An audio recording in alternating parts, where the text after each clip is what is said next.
This was an episode of Newsnight in which they were discussing the congressional hearings and Donald Trump's role in the January 6th riots. Let's listen to Kirsty Walk's bit of VT in which she provides context for Trump's speech. Some of the events of that day are uncontested.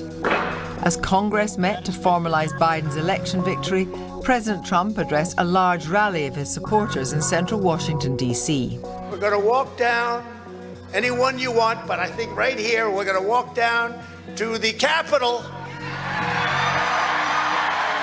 and we're going to cheer on our brave senators and congressmen and women, and we fight. We fight like hell, and if you don't fight like hell, you're not going to have a country anymore. Tim, hearing that, it does sound eerily reminiscent of the footage that was used in the Panorama documentary, although let's be fair, Newsnight was slightly more generous to Donald Trump because it does include the line, "We're going to cheer on our brave senators and congressmen and women." But then it cuts to the fight like hell part and says that if you don't fight like hell, then you're not going to have a country anymore. And the footage then cuts immediately to scenes of people fighting. And it cuts seamlessly, so it does make it seem as if fight like hell came immediately after the initial statement, yes, when in fact it came 54 minutes later in that particular speech. So march to Capitol Hill to support our congressman and fight in order to save your country, cut to video of people fighting. Right. Kirsty Walk then brings in two contributors to react to the footage and to speak about the whole story. One of them is Kadia Gober. She's a politics reporter for BuzzFeed. She was on the ground at the time of the Capitol riots that day. And then they also speak to Mick Mulvaney, who was Donald Trump's chief of staff from 2019 to 2020.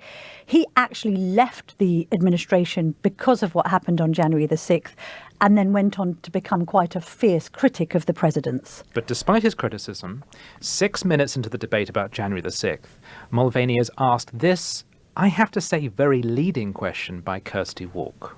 Mick Mulvaney, up until the riots, you were a loyal aide. You had been chief of staff to Donald Trump.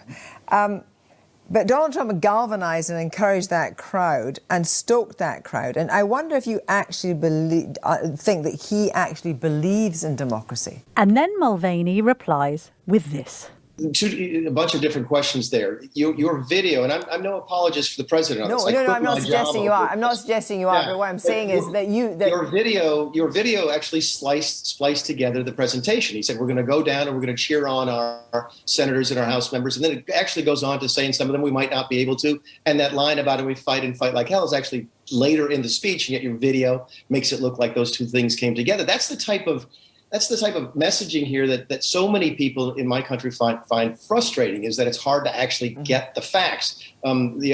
The young woman from BuzzFeed is absolutely right. It was a violent attack, yet there were people, and there's video of people walking peacefully through the Capitol building. If we're going to have a debate about what this was and prevent it from happening again, I think part of that is to make sure that we are straightforward in our presentation will actually happen. Please welcome the 45th President of the United States of America. A desperate bid to hold onto power. We're going to walk down to the Capitol. This call sparking the deadly insurrection at the heart of America's democracy.